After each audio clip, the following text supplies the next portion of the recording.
Hi everyone, welcome back to the channel. For a long time, I honestly believed that if you hired smart and well-trained professionals, that they would naturally speak up when something didn't feel right. I just assumed that education and experience and professional standards would be enough to override the hierarchy that you find in organizations. But oddly enough, over time, that belief really shifted for me. I've had to learn through experience that speaking up can actually pose some very high risks, and conversely, not speaking up can result in high-stress workplaces. I know this from personal experience. So how do you decide when it's worth it? When is it worth speaking up and when is it worth holding it in? I have worked in healthcare environments where the stakes are pretty high, and I've seen that people are incredibly capable, but this balance between when to speak up and when not to has really created a lot of risks. And I've seen moments where someone hesitated to speak up when they noticed that something wasn't right. A nurse, for example, because they were calculating the risk of saying it out loud and the consequences. So today I want to talk about those benefits of speaking up, but also the risks, and to help you decide when is it worth it and when it might not be. And also how hierarchy really changes everything. I'm going to use two very real examples to help to guide this conversation. But before we get too far into it, if you like this type of video and you want to support my channel, please take a moment to tap the like button, subscribe to my channel, and come back for future videos. Your support really means the world to me right now. Now let's dive in.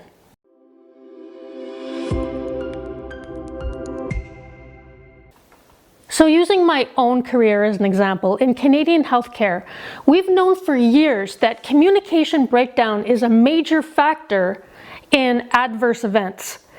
So organizations like the Canadian Patient Safety Institute have published extensively on this very subject. One of the consistent themes is hierarchy, of course. When nurses don't feel safe to question a physician's order or a physician's decision, the risk is not abstract. It's very, very real and consequential. And I have seen this dynamic up close. A nurse notices something slightly off, vital signs trending in a direction that just doesn't feel right, or maybe a medication order that just seems aggressive given the patient's presentation. The nurse has that knowledge and the experience, and obviously the concern. And then comes the internal dialogue, something you might be familiar with. Do I raise this concern? How will it be received? Am I going to be seen as overstepping? That pause is where the real risk lives. To begin with, speaking up is always a risk calculation. We sometimes talk about speaking up like it's a character trait, as if some people are brave and others are not. But in reality, most people are doing an in-the-moment, rapid risk assessment. They're trying to figure out the best path to take. How does this leader usually respond to disagreement? Am I already perceived as difficult? Is this worth the relational cost? What happens to people who push back? Now, circling back to healthcare environments, just add in the time pressure and professional hierarchy, and you've got a whole lot of complexity in that decision on your hands. In other sectors, you can add in political sensitivity or public scrutiny. And to top it all off, the risk calculation changes depending on where you sit in the system. You probably already know that where you sit on the org chart absolutely has significant bearing on how much risk you're taking by speaking openly. For example, when a senior physician challenges another senior physician, it often reads as debate. But when a nurse challenges a physician, it can be interpreted very, very differently. And that same behavior applies in any hierarchical setting. If you just happen to be lower down on the organizational ladder, it does take more courage to speak truth to power, to question or to challenge a decision. And this isn't about blaming individuals or pointing the finger at people in higher organizational positions. It's really about understanding how hierarchy shapes perception. The concept of psychological safety, this was introduced by Amy Edmondson, is now widely used in healthcare leadership conversations in Canada. The idea is pretty simple, actually. People need to believe that they can raise concerns without being punished or humiliated, that there won't be consequences. But we all know that the lived experience is a lot more complicated than that. People are always watching how others are being treated. Employees are always gathering information.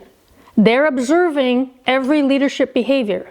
If someone speaks up and they are dismissed publicly, that moment travels really fast through a team. It doesn't need to be something obvious either. It can be something as subtle as a raised eyebrow or a clipped response, maybe even a subtle joke at someone else's expense. It's those moments that really teach people what is safe and what isn't. There's another piece that we're just not talking about enough: reputation. If you are the person who consistently questions decisions, even if you approach them very thoughtfully and mindfully, you can really start to acquire a label. She's difficult, or resistant, or negative. That label may not be fair or even accurate, but reputations are built on patterns. And once someone has that reputation, I think we've all seen this before, it's very hard to shake it. Good luck undoing that kind of reputation. But at the same time, staying silent repeatedly can create a different kind of damage. In nursing research in Canada, moral distress is a well-documented issue. It happens when professionals feel unable to act in alignment with their own ethical judgment. And the same can be said for almost any employee in any environment. If we happen to be working in an environment without that values alignment, or where someone experiences unethical behavior, well, over time, that really wears people down. It contributes to burnout and definitely disengagement. There's just a lack of trust now. So there's risk either way. Speaking up can affect how you're perceived, but conversely, staying silent can affect how you see yourself. So let's dive in a little bit more to the risks of not speaking up. So here's a real life example that you might be able to relate to. In the Space Shuttle Challenger disaster involving NASA, engineers had concerns about the O-rings in cold weather. Those concerns were raised. They traveled up the chain. And in the end, the launch went ahead anyway. In that situation, the system did not elevate it effectively. We all know how that ended. And then in healthcare, when someone hesitates to question a treatment decision, or a discharge plan, or a medication order, small issues can escalate. And outside of healthcare, that same pattern shows up in different forms. Strategic decisions go unchallenged. Financial risks aren't surfaced. Cultural problems become normalized. Silence can actually create the illusion of agreement. Everyone assumes everyone else is comfortable because no one objects publicly. And maybe you can relate to this. I've sat in meetings where multiple people privately disagreed with the decision. And of course, there's little murmurs and after the meeting conversations in the hallway. That's when the real conversation started to happen. And that's a sign the system is just not set up to receive dissent well. Again, it's not psychologically safe. People feel there's way too much risk to speak up. So all in all, the question is, how do you decide? How do you decide when it's safe to speak up? So here's how I tend to now think about this problem. And I don't always get it right. But first, what kind of issue is this? Is it just a preference, or could this actually result in some potential harm? Or even organizational risk? Or reputational damage? If it's about something like patient safety, or ethics, or legal exposure, the threshold for speaking up is much lower.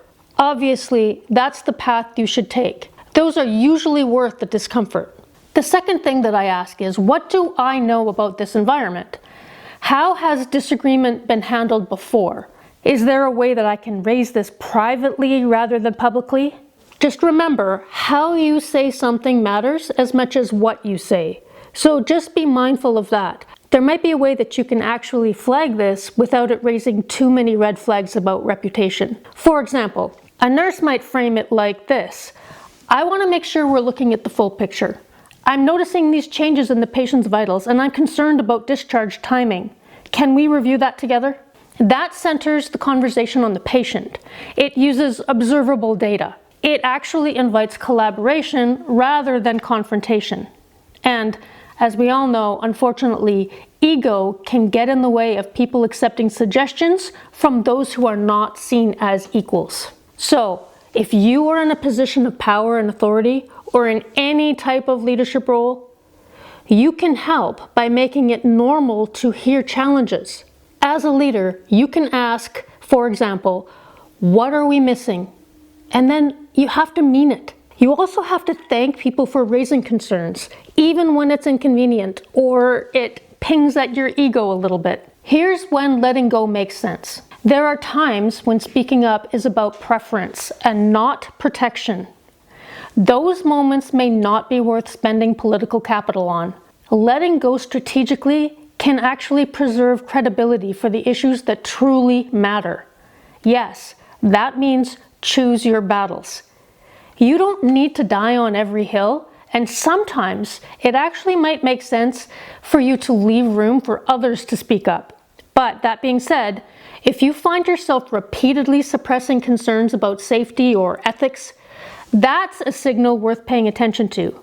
That may be about culture, not courage. And a reminder for those of you in leadership roles, I would really encourage you to reflect on this. How did you respond the last time a person challenged you? How did you respond? How did you react? That answer will tell you more about your culture than any engagement survey ever will. And for those that are navigating that internal hierarchy, I would invite you to reflect on a recent moment when you did choose to speak up, or when you chose not to. Think about what influenced you to make that decision, and what did you learn from the response? So I hope that was helpful for you in some way, and if you did find this video helpful, please take a moment to hit that like button, subscribe to my channel, and please come back for future conversations on leadership and organizational development. Thank you so much for watching. I appreciate you spending the time with me today, and until next time, keep on striving. Bye-bye.